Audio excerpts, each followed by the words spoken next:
Welcome to the Fantasy NBA Today podcast.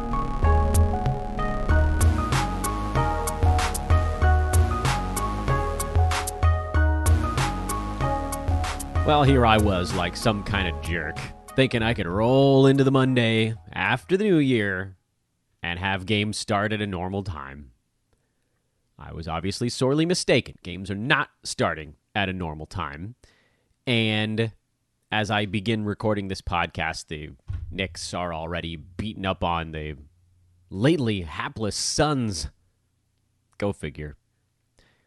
Happy New Year, everybody. That's the way I actually wanted to start this show. I didn't want to have to talk about how this thing's coming out after stupid lineup lock. It was really annoying. There was just no way that it was going to get done earlier. Kids are still on break. It's a national holiday, and yet it's a Monday. We all had New Year's Day yesterday. That's the recovery day. I get it. Everybody loves a good day off. But come on. You really didn't have to do this, Knicks.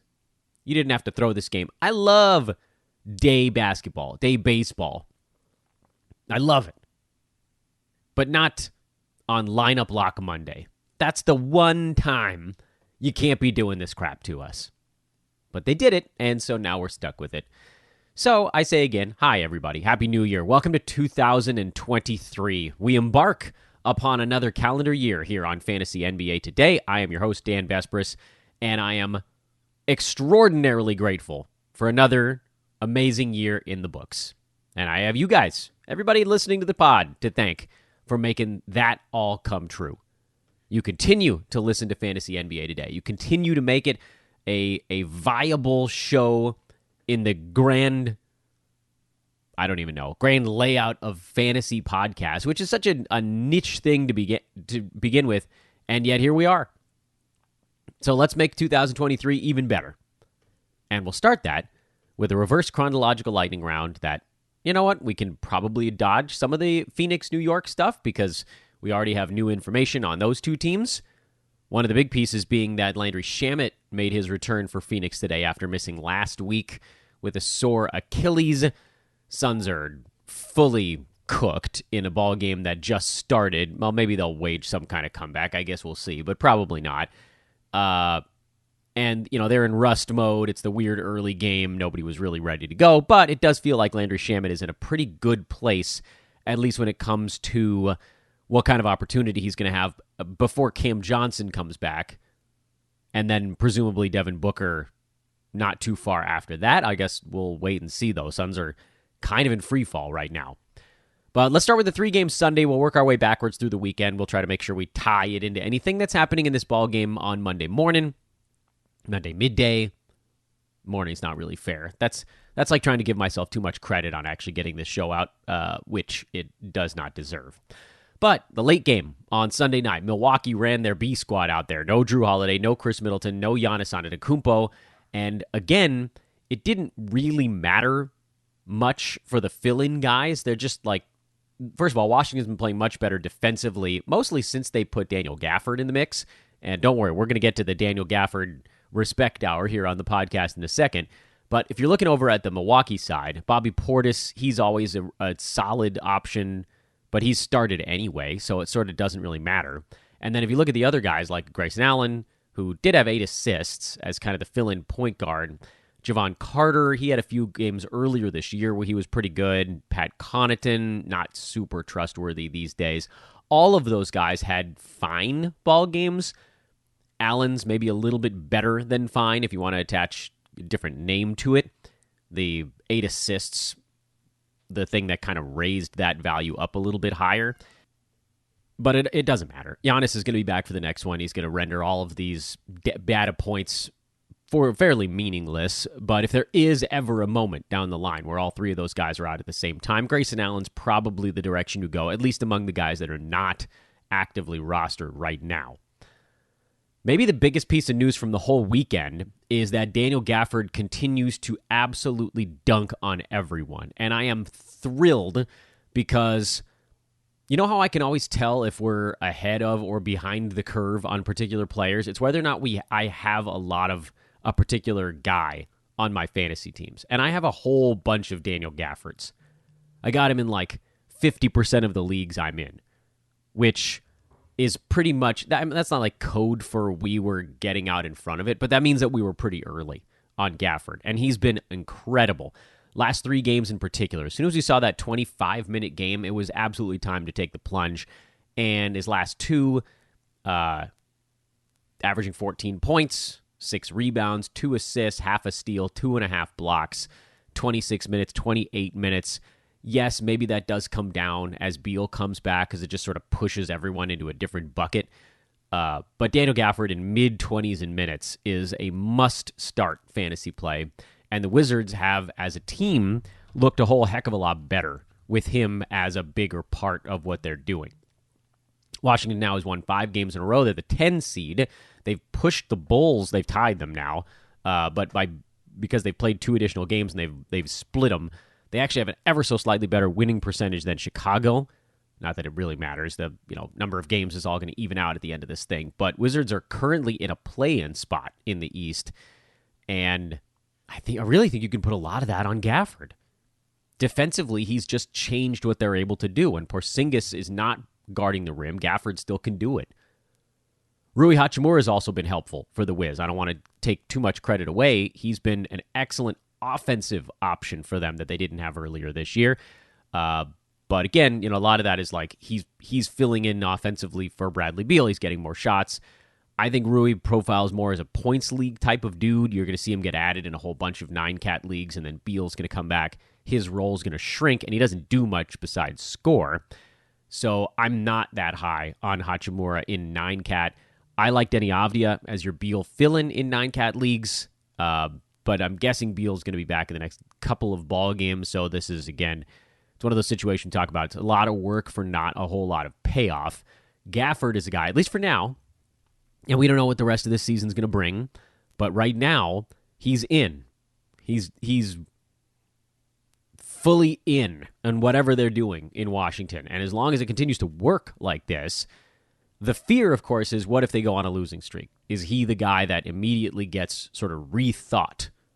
Because you're not going to move Porzingis, you're not going to move Monte Morris or Kuzma. He's not going to get punched out. I mean, I guess Morris could get moved if they decided they want to go to a bigger lineup, but I don't know. Avdia came off the bench in this one. Corey Kispert still starting. There just aren't that many things that they could do that they haven't already tried. And right now, the Gafford thing is working. That's the important part. So if you didn't add him last week when we told you to 3 or 4 different days, do it now. Denver beat Boston. That's a nice win for the Nuggets. That's the top 2 teams, actually. Well, not top 2 teams, but the leader in each conference. Boston, the leader in the Eastern Conference, 26-11 now on the year. Denver, leaders in the West at 24-12. Now, typically, Denver a lot better at home. No surprise there. They are slightly above 500 on the road, but 14-3 in their own arena. Celtics are 11-6 on the road. So they've been very good away from home. But this is just Jokic showing off. He was showing off. Denver shot 57%, and that's just Jokic getting everybody wide open every damn time. It's crazy. Jamal Murray sat this one out. I don't expect it to be a long-term thing. They're going to be pretty careful with him, especially as they do have a good record to sit back on. But, good game out of Michael Porter Jr. Bruce Brown continues to be the option when one guy is out. KCP continues to be an option only when everybody is in somehow. It continues. On the Boston side, only 19 minutes for the Time Lord. I'm not really concerned. It's weird. I'm disappointed, but I'm not concerned. I'm disappointed because I thought by now you'd be seeing 22 or something like that. More consistently, like 22 minutes per game. Because he came back 2 weeks ago now. And he's pretty much been locked he was 18 minutes the first 2 games and 22. Then he sat one out with a cold. He played through an illness in this ball game, so perhaps that had something to do with it after back-to-back games where he was at 21 minutes. But I'd love to see him get up to 22, 23 a little bit more consistently at this point, if only because when he gets to 23, 24, every 1 minute for Robert Williams is just so huge from a fantasy standpoint. He's a Goliath. He's already inside the top 85 in 19 minutes per ball game, so everything over that is just gravy. So I'm not going to complain about top 85. I wanted more quicker. That's not, whatever. Doesn't matter. No one can fault me for wanting a little bit more. Al Horford still played 30 minutes. Everybody's like, "Whoa, what a huge..." I mean, if you drafted Al Horford for his scoring, you've done it wrong. Whatever. Memphis beat up on Sacramento, 118-108. This is one of those weird games where Tyus Jones just kind of got loose. I wouldn't expect this on a consistent basis. John Konchar filled in for Desmond Bane on the back-to-back, and you don't have anything to worry about there. Konchar, even when he does fill in, there's no guarantee that he's going to post value. This is just a good matchup. Sacramento likes to play fast, so there's a whole bunch of extra possessions. Memphis actually got 100 field goal attempts and 24 free throws in this game.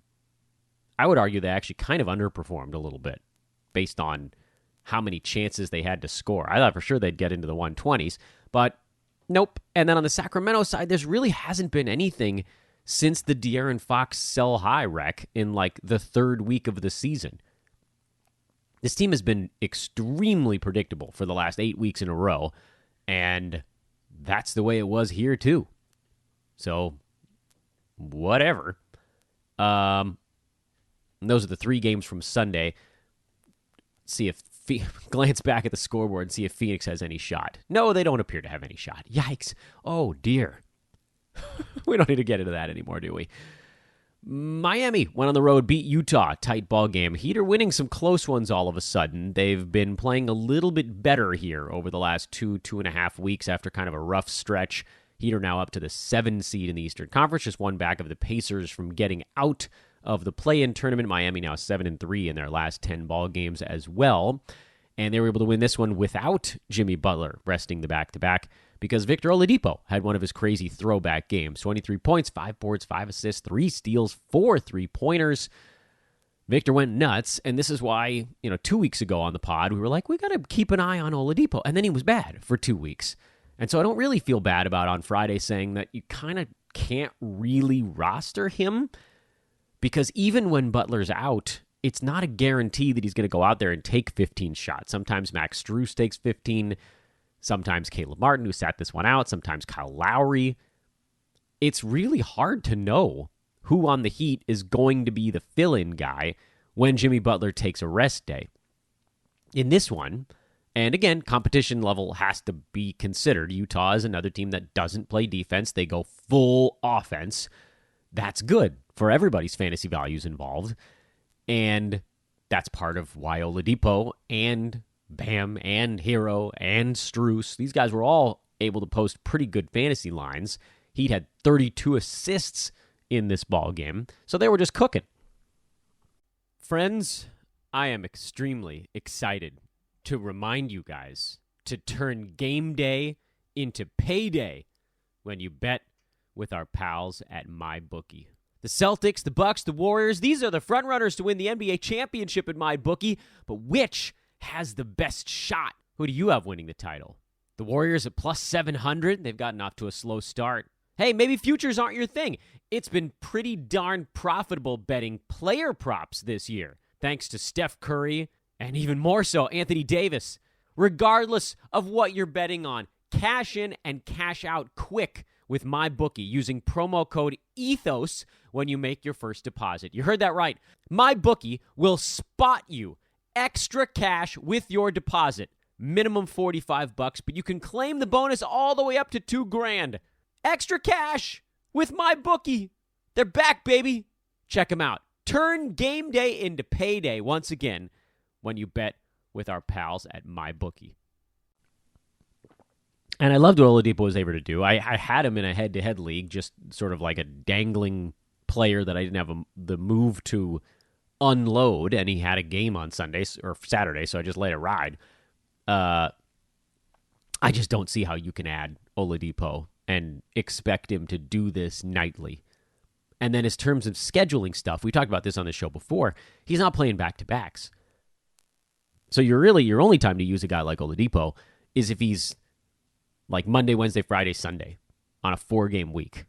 That's where he would maybe make some sense. 4 games in 7 days, because you're not going to get anything better than that out of him this year. And then on the Roto side, you're picking your spots and you're just hoping to catch lightning in a bottle.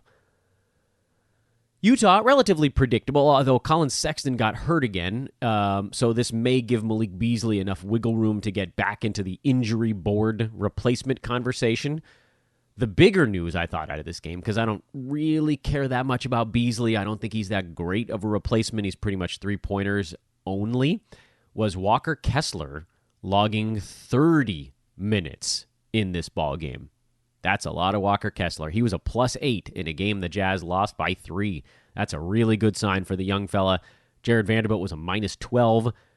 Is the guard about to change in Utah? Probably not. But the Jazz have come back to earth. They're 19-20. They've lost 4 games in a row. 4-6 in their last 10. Bad on the road. Hanging on to the last play-in spot out west, which, unfortunately, for those of us that have a whole bunch of Mike Conleys and Kelly Olynyk's that are sort of hanging around on the roster, and we thought, we'll get like half a season out of these guys. They got off to a good start, and I started to think, maybe we get more than half a season out of these guys. And now I'm starting to think, maybe it really is going to be about half a season out of these guys. But ride it out, see how far it goes.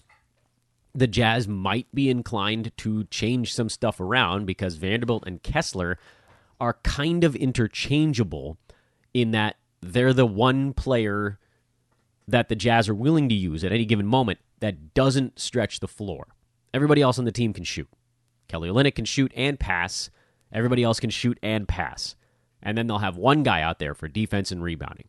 And if that's not Vanderbilt, then that could be Kessler. And those guys are pretty much handling the center minutes at this point. Yes, you can move Olynyk around. You could remove both of those guys if you wanted to. But Kessler, 12 points and 3 blocks in this one. And the only thing you look at, you're like, well, he probably could have made 3 out of 6 shots instead of 2 out of 6. But that's a lot to like. And in 30 minutes a game, he'll block a ton of shots. New Orleans lost in Memphis. This is a blowout. I don't want to read too much into it. Still no Larry Nance, so JV has a little bit more wiggle room, although he fouled out in 22 minutes. Trey Murphy continues to be a reasonable fill-in for Brandon Ingram. Herb Jones came back, and he is also a fill-in for Brandon Ingram. And you're like, Dan, how can 2 guys be a fill-in for the same dude? Well, it's about usage. It's not necessarily about playing time, because when Ingram comes back, Jones likely stays in the starting lineup anyway, but all of these guys lose a bunch of touches. Will Ingram ever come back is another reasonable question. And the answer to that is, I haven't a clue. They just keep ruling him out for 2 games at a time, and I honestly don't know. Pelicans have been good. They're the 3 seed in the West. They're tied with the Grizzlies, I guess I should say, for the 2. And so, again, they have some wiggle room. They don't have to rush him back. They're not in jeopardy of missing the playoffs or anything like that. But also, where the hell is Ingram? He's been out for a month and change now with a sore toe, and there's just no indication of where he might resurface. Oh, well. Blowout game, so don't read too much into the box score on either side, but that's what's going on with each of those 2 teams. Philly beat Oklahoma City on the road. Sixers quietly have actually put together a pretty good run here. They've had a home-heavy schedule, and that's going to even out, so we'll see how they look when it does. But they're 4 games back of the Celtics. They're in very solid position, 3 games up on the play-in tournament, and they're 8-2 in their last 10, which is only bested by the streaking Nets, who are a perfect 10-0. And really, overall with Philly, you kind of have to like the way they've been playing. Defensively, they've been very good. They didn't take this Oklahoma City team lightly. You could see they clamped down on Shai Gilgeous-Alexander. And a lot of that, by the way, De'Anthony Melton, again, just destroying people. Plus 27. That was the team high for Melton. 17.7 boards, 5 assists, 3 steals, 2 blocks, 3 3-pointers. We've talked about how unbelievably versatile that dude is. And yes, Tyrese Maxey's going to slowly cut into his playing time, but Melton's going to find a way. I know the Grizzlies are doing fine, but losing Melton was, they'll just plug in the next guy. Melton's better than the next guy. He's number 43 per game this year, De'Anthony Melton is. And so, yes, will there be a step back? Yeah, but you really think he's going to fall like 60 slots? I don't. You got to hold. Just be pragmatic about it. I don't even know why I need to bring it up. You guys know where we stand on this dude, so let's just keep chugging. Oklahoma City. I promised you all, time and again, that I wouldn't be suckered back into the OKC roulette wheel. But with Jeremiah Robinson-Earl and Alexei Pokusevski each out medium term, it does kind of feel like there's enough usage now for Jalen Williams to get onto radars. I don't know that it's a guaranteed win, but I also don't want to just ignore it and pretend like it's not happening. I think there's probably, it's the same thing I said on Thursday and Friday show last week. I think there's probably enough to make a case to add Jalen Williams. I haven't really bothered, mostly because I'm at this point here where I don't care if I miss a Jalen Williams okay run, because it's just not going to be that great anyway. He might be good. He might be fine for this little stretch, but it's not going to be like a league-winning burst from him. So, meh, either way. But also, yeah, he's probably good enough to add. Detroit beat Minnesota on the road, and everybody's been asking me what the hell happened to Jalen Duren. Well, he picked up 4 fouls in, record time, and the units that he was a part of on the floor were just bad. The starting unit was bad. They had to mix and match a little bit. Marvin Bagley, Hamidou Diallo, Corey Joseph, these guys were on the floor when Detroit made their big runs, and so Dwayne Casey said, you know what, screw it, well, I'm going to let our guys win a game, finally, because the Pistons have the worst record in the NBA, and so, accidentally winning one is not the end of the world. So they did, but I don't think it's going to change the starting lineups. We'll see, I guess, but I don't think so. Minnesota, Kyle Anderson ramped up to 34.5 minutes. He is an ad once again while Karl Anthony Towns is out. A full-strength slow-mo is a top 89 cat guy. He's not going to score very much, but he can be good in both percentages, rebounds, assists, steals, and blocks. And he actually hit 2 3-pointers in this one, but don't get used to that. Naz Reid is the other story with this team. He still played 24 minutes, despite Rudy Gobert being around, although Gobert did have some foul issues in the first half of this game, and then I don't think picked up any after the break, if I'm remembering correctly. Saturday does feel like a long time ago now. It's hard for me to suggest a drop on Reid, even though we know his minutes are about to nosedive, but he really only needs about 21, 22 to be fantasy successful, so I would say hang on a little bit longer. And it's probably not that hard to convince you of it, because this is a pretty good line. And the only reason to drop him would be kind of a pre-drop type of idea. And I don't feel like that's entirely necessary. I'd rather just see this through and see what happens. Brooklyn blew out Charlotte. Royce O'Neal has quietly had a slightly better week and a half, but mostly it's because he's been hitting all of his 3-pointers. He went 5 for 7, from the floor in this game, 5 for 7. 4 of those were 3-pointers. So the good runs right now, and there's a problem with O'Neal. The steals and blocks have largely fallen off. The assists were better in this one, but those have largely fallen off as well as the Nets have gotten healthy. And so now the good stretch, at the beginning of the year, the good stretch for Royce was top 50. The bad was top 125, and he leveled off near top 70. Now the good is top 80, top 90. The bad is top 180, 190. And so he levels off more in that schedule stream zone.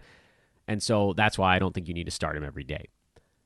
Kind of a similar story with TJ Warren. He's still kind of working on getting his legs underneath him. I do like the combination of points, boards, and percentages that he can bring with some steals and threes mixed in, but they don't need it because Brooklyn is destroying people. Kevin Durant and Kyrie Irving are just romping through the NBA right now. Not to mention Nick Claxton's defense, but just in terms of who needs to go take a shot, TJ Warren's a guy you put out on the floor when you go need somebody to get you a bucket. That team doesn't really need another bucket getter. They needed defense and cohesion, and that's been mostly guys like Claxton and O'Neal and Watanabe.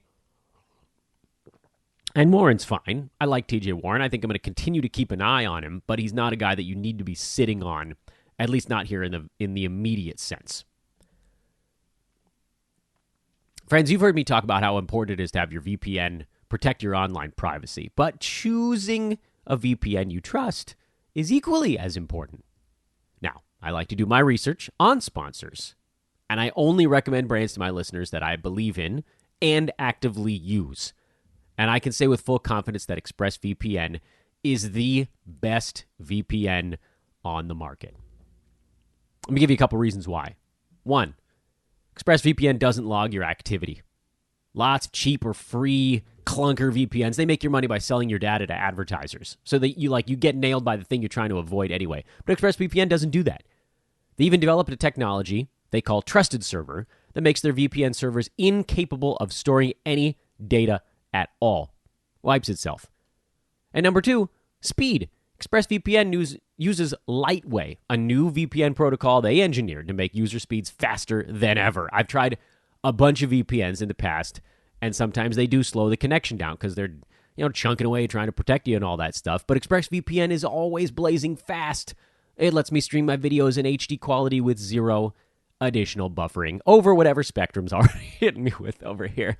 And number 3, the last thing that really sets them apart is just how easy ExpressVPN is to use. And this one might be the most important one. You need 0 technical skills because a lot of people hear VPN and they're like, oh no, but you don't need to. You install it, you turn on the app, and you hit one button, and it just does it. That's it. Even your grandparents could do it. And it's not just me saying it. CNET, Business Insider, The Verge, so many tech journals, they all rate ExpressVPN number 1 in the world. So protect yourself with the VPN that I use and trust, and use my link, expressvpn.com/hoopball today to get an extra 3 months free on a 1-year package. That is expressvpn.com/hoopball. Visit expressvpn.com/hoopball and learn more today. Do we need to talk about Charlotte? We do need to talk about Charlotte because Terry Rozier is the all-timer for buy lows, but it's going to happen. It's going to happen. He can't be this bad all year long. The steals in particular. Terry, where the hell are your steals? Mason Plumlee's on one of his weird little heaters. Another 2 guys that I really wanted to talk about on this team is not Plumlee and Rozier because we've beaten them into the dirt at this point with discussion. It is Mark Williams and Gordon Hayward. Williams only got 15 minutes in this game. He still posted 8 points and 7 boards. 4 turnovers. Oops. And a -8. Oops. But you know what? Plumlee was a -10. It's not like the other center option was exactly roasting people. Nick Richards did get in for 3 minutes of garbage time. So what we know now for sure from this game is that Mark Williams has passed Nick Richards in the pecking order. That's something. It's not everything, but it's something. And it means that if anything should befall Mason Plumlee, be it foul trouble, injury, whatever, Williams is the guy that jumps into that spot. And we're also seeing here that Mark Williams can pretty consistently post value in extremely limited playing time. That's the really interesting thing here. Over the last 2 weeks, basically since Williams started playing, he's averaging just 17.5 minutes per ball game, but he's inside the top 100 in 17.5 minutes per game. Because he's a big man who's not awful at the free throw line, but has great rebounding and shot blocking prowess. That's a hell of a combo. He also has 5 steals over his last 4 ball games. Kind of an interesting little footnote there. Now, do those drop off? Maybe. And if they do, does he fall outside the top 100? Probably. It's almost impossible to post fantasy value in 17.5 minutes. But if that number ever gets up into the low 20s, Williams becomes a must-roster guy. We're close, but we're not there yet. I did stash him in a couple of spots. I have him in a keeper league with this kind of fleeting hope that Mason Plumlee just gets the hell out of his way. But also, we need to be aware of, contracts are a thing, and team expectations are a thing. But here's another important thing. Mason Plumlee's in the last year of a 3-year deal. He signed with Detroit. And so there's a chance that next year, Mark Williams is the man for Charlotte. So if you're looking at this from a keeper standpoint, Williams makes a ton of sense. From a redraft standpoint, not quite as much. And then what about Gordon Hayward? How many times do I need to say he's not rosterable this year? And everybody's like, he's Gordon Hayward. He's playing starters minutes. Yeah, I know. That's why I drafted him in 2 of my 6 or 7 roto leagues. But I've dropped him in those. I watched him live playing. He looks horrible this year. His field goal percent is a mess. His free throw percent is a mess. I couldn't figure any of this out. You guys might even remember my pod from the first 2 weeks of the year where Hayward was averaging 17 or 18 points and 5 boards and 5 assists and 1.5 3-pointers. but his field goal percent was like 44 and his free throw was 74. And I thought, all right, well, when those come up and the turnovers come down from 2.5, all of this stuff will level off. Dude, we're in January now. And I know you'd be like, Dan, what about Terry Rozier? Well, Rozier is 50 slots ahead of Gordon Hayward, and he doesn't actually look bad when he's playing. There's just things aren't going in. Hayward looks physically unwell. I can't put my finger on it, but I feel like we're going to get to a point at some point this year where they're going to be like, oh yeah, Gordon Hayward's playing through, I don't know, general chunkiness, or like, I don't know. But he had 2, 3, and 3 on bad percentages with 3 turnovers in this game. I don't know that you could possibly post a worse line, and he did it. You can drop him. It's okay. Cleveland beat Chicago. Good ball game. Kevin Love filling in for Evan Mobley looked really good. Mobley was back at practice, so this feels like it was a one-time ordeal. Darius Garland might, however, miss a little bit more time, which means you get a couple more decent games, really more points leaguey from Karis LeVert, because he's points, boards, and assists, and then usually the percentages are terrible, and the turnovers are high, and the steals and threes are usually not all that high. Not taking the plunge there. No news on the Chicago Bulls, so let's keep moving. Dallas barely beating San Antonio. Luka, what an unbelievable week that Luka Doncic just posted. It's crazy. Oh, man. I know he went 9 for 15 at the free throw line in this ball game, but good Lord, he had a 60-plus point game and a 50-plus point game in the span of a week. That's crazy. Christian Wood had 25. Tim Hardaway Jr. had 14. I'm pretty much only starting Tim Hardaway against bad defenses right now. Christian Wood, I still think if you can sell him for like top 50, you do it.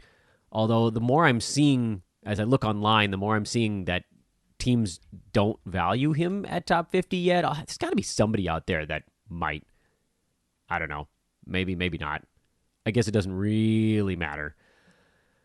Try to do it. That's the end point there. Hey, Keldon Johnson, 30 points, 2 games in a row on good percentages. Could he be coming around? We'll see. Jeremy Sohan, another good ball game here. No Devin Vassell, so that opened up a little bit more stuff for the other regulars to do. And we're continuing to try to figure out what Sohan actually is, fantasy-wise. I don't fully know yet. And I still, Roto side, I'm not even starting him yet. But I just, you kind of have to sit on him to see how this goes. And head-to-head, you play him anyway.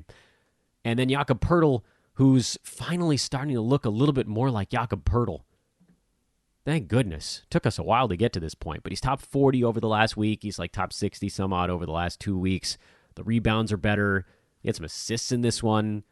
Free throw shooting's actually been okay lately. That's a lucky break. But the blocks are a little bit better. So a lot of things that we were counting on earlier in the year, they're starting to show themselves, thank goodness. We've New York, it's the same story. Quentin Grimes, he's a go. Emmanuel Quickley, when he's filling in for Brunson, is a go, although Brunson's now back for this ball game. So my assumption, although it's a blowout, so Quickley might post some numbers anyway. Quickley stayed in the starting lineup for RJ Barrett now. I don't know if there's going to be enough usage for him with Brunson back in there, but what we saw early in this game, since this one, again, kind of screwing with our internal clocks, was that Brunson was one of the first subs, so that Grimes was out, or Quickley, I should say, was out there with only Randall and not Brunson for a stretch, and then he could come back in with Brunson but not Randall, so he's not always like the third ball handler on the team. There are multiple stretches available where he's the number 2 ball handler, and his minutes are still high, so it does look like you can probably stick with Quickley a little bit longer, even though Brunson is back. We got the good news that he's going to take RJ Barrett's spot in the starting 5. On the Houston side, they're terrible. They really are terrible. And there's drama. Eric Gordon was complaining about how the team isn't getting any better. I know Detroit is the worst record in the NBA, but I don't know if I've seen a team that looks as bad as the Rockets do night to night. And Detroit is missing their best player. So, I don't know. We can cut them a little bit of slack there. Rockets just stink. I am extremely grateful that I did not draft a single Houston Rocket this year outside of one, Alperen Şengün. One. And he's been okay, but not great. That's like the one that you could go, well, at least he hasn't been awful. Indy beat the Clippers. Good ball game. Tyrese Halliburton went nuts late. Miles Turner had a huge one. Buddy Hield had a big one. Over on the other side, Kawhi, who's dealing with a cold right now, he had a good ball game. Paul George went huge. Norman Powell, 9-5, didn't get to take that many shots, but was pretty effective when he was on the floor. I think he does need to still be rostered. And then Ivica Zubac slowed down again, but he played 27 minutes, so I'm inclined to give him a little break. And he'd had 3 or 4 good ones in a row prior to this one, so let's see what Zubac does here over the next 2 or 3 games and make a call from there. On the Indy side, Aaron Nesmith was decent again. He fouled out in 34 minutes, but he was efficient. That's not something you can count on every ball game. The 4 assists are nice. The block is nice. I have to admit to you guys, I still don't really know what Aaron Nesmith is going to be when all of this is said and done, fantasy-wise. I don't think he's a must-roster guy in roto leagues. I think he's a pretty easy guy to throw in your lineup in head-to-head because he's not going to hurt you much. But I also don't think you'd be kicking yourself because there's not a whole lot of ceiling there. And let's go back to Friday. I think there are a fair number of teams, actually, that didn't play Saturday or Sunday, but I'm not 100% sure. Orlando, they're dealing with all this suspension stuff, so let's just jump over them. At some point, they'll have their guys back, and then we can kind of sort things out. We did get a report, interestingly, that Jalen Suggs and Jonathan Isaac were full participants. It's fine. I know how to talk. Participants in Magic practice, but there's still no timetable for Isaac's return. I don't know. I really have no idea what the hell's going on with the Jonathan Isaac stuff. I'm not adding him. They're going to bring him along so terribly slowly. I'm also not adding Jalen Suggs. Even if he plays, his fantasy game doesn't translate well at all to 9 category leagues. And then with Jonathan Isaac, like once we see him, once we get word that he's playing, then you probably do just squat on him. But like head to head, it's going to be rough. Roto, there's going to be a lot of downtime. Even once he's playing, he's not really going to be playing for a little while. So, yeah. Toronto, we'll see if Freddie VanVleet is back. While he's been out, Gary Trent has really stepped up nicely. And the kind of cool story here is that it really only took a couple of decent ball games, and now Trent is number 83 on a per-game basis in 9 category leagues. And you could still see his free throw number tick up from where it's at right now. So all of a sudden, he's useful. Cool. And damn it, I tried to warn you guys about Malachi Flynn, but you did it anyway.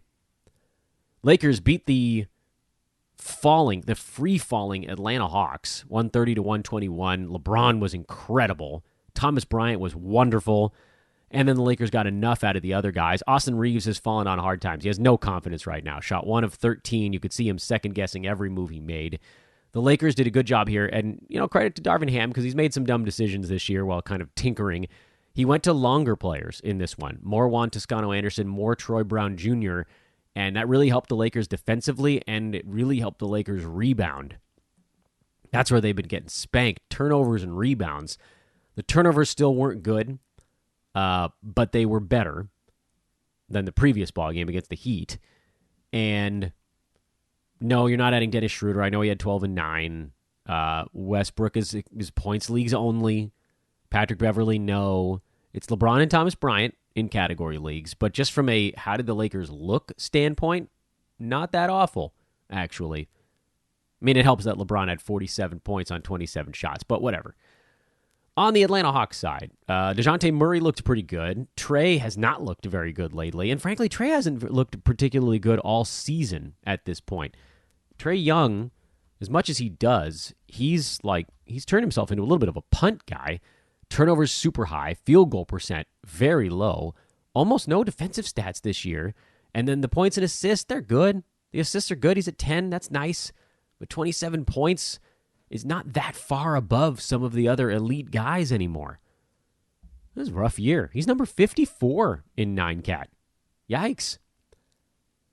Oh, well, not a whole lot you can do about it. Hang on to Bogdan Bogdanovic. He's a hold. Dude took 19 shots. No, that's an easy call. And then Okongwu, just such an easy play anytime Clint Capella is out. That's a pretty obvious one.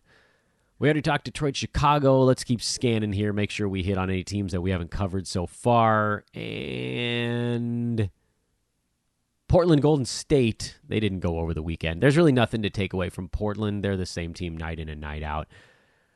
Gary Payton II Sounds like he's going to play, but they're not going to rush him back into it. I think you can take a wait-and-see approach with him. For the Warriors, Dante DiVincenzo is kind of the only question mark of do we stream him or don't we? And I think the answer right now is still a yes. And that is all 30 teams in about 40 minutes. All right. Well, we got it done before the rest of the game started. That should count for something. Does it? No, it doesn't. Okay, sorry about that.